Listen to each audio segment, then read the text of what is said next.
ही जी दृश्य सध्याची आपण पाहताय ही एका शेतामधील दृश्य आहेत, ज्या ठिकाणी काल अतिवृष्टी झाली. ठिकाण आहे तासगाव तालुक्यातील सावळज भाग परिसर.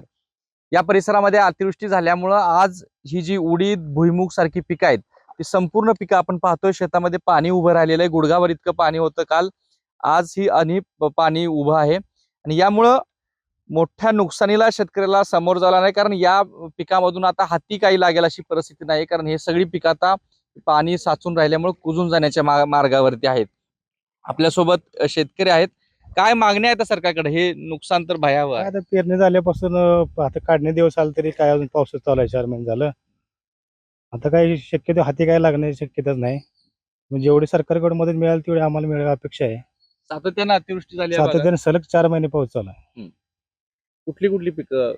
सोयाबीन, भुईमूग, उडीद, मका सगळी पिकं पाण्याखाली. तर ही सगळं भयावह नुकसान या अतिवृष्टीमुळे या भागामधलं आपल्याला दिसून येते.